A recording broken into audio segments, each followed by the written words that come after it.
Hello Year 5, so we are on our week 11 pack and this is a video to help you with your SPaG this week, and we're going to be looking at using words as nouns and verbs.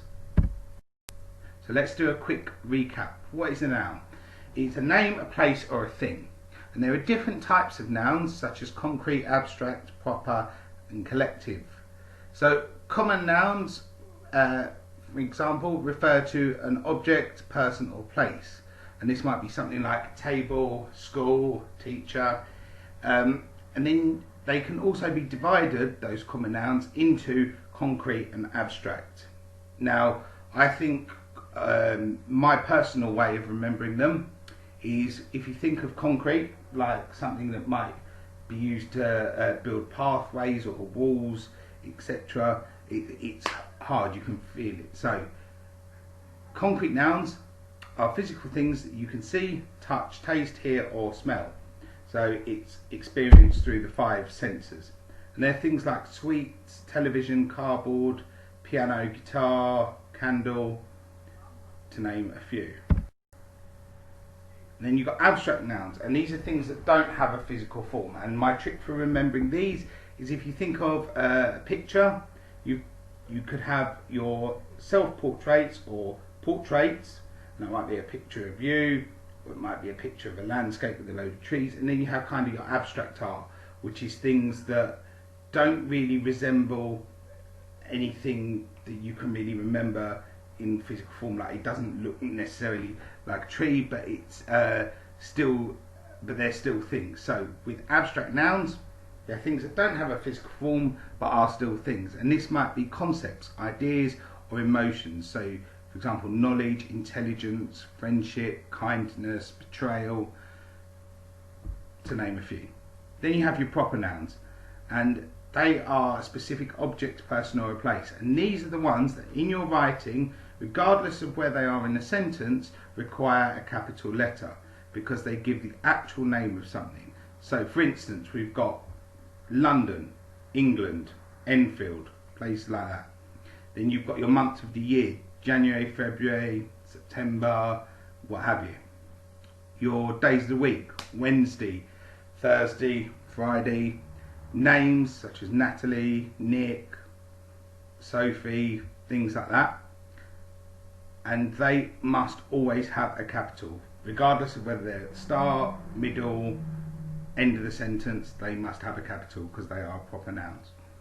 Then you've got your collective nouns. Now, my way of remembering these is, when you think of collection, you think of lots of something, and collective nouns describe a group of collection of objects, people or places. So you might have a flock of birds, a herd of cows, an anthology of poems, a cast of actors. Okay, let's look at what a verb is. So it's a word used to describe an action, state or occurrence, and they can be used to describe an action that's doing something. So we're going to look at the word jumping in this sentence. The rabbit was jumping in the field. So the word jumping is the verb because it's what the rabbit was doing. And they can also be used to describe a state of being that's feeling something. So for instance, we're going to use the word like. The monster likes roller coasters. So it's what they're feeling. Or it can describe an occurrence, and that's something that's happening. So for instance, looking at the word became, in the sentence we're going to say the caterpillar became a butterfly. And now we're looking at using words as a noun and a verb. Now this is what's going to be in your pack this week. Now sometimes you can have the same word and you can use it in 2 different sentences, and in one sentence it will be a noun, and in the other sentence it could be a verb. So we're going to look at the word watch first. So I'll read you the 2 sentences and then we'll look at which one's the noun and which one's the verb. The watch was a present from my dad on my birthday. I went to the football stadium to watch my favourite team. Now, if we look at the first sentence, we know that it is a noun, and that is because the watch is the object it is like a wristwatch. The watch was a present from my dad on my birthday.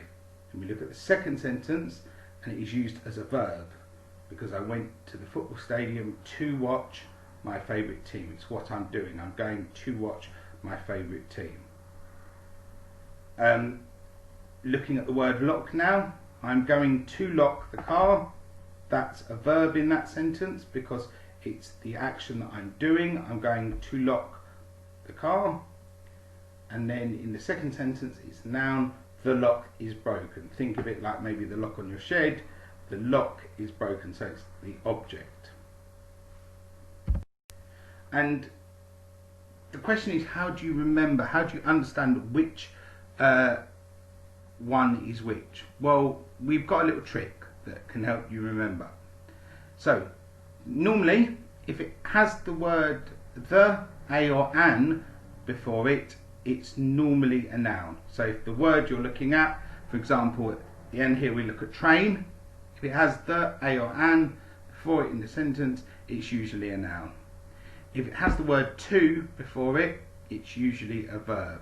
So let's look at that theory with the word train in the sentence and using it in two different sentences. So I ran to catch the train. Now we said the, a or an, usually means it's a noun. We've got the word the, so we know it's a noun. I ran to catch the train. I had to train hard for the marathon. Now we know this is a verb because it has the word to before it. So I had to train, it's what I'm doing, hard for the marathon. Hope that helps with your pack this week. Good luck, and I will see you soon.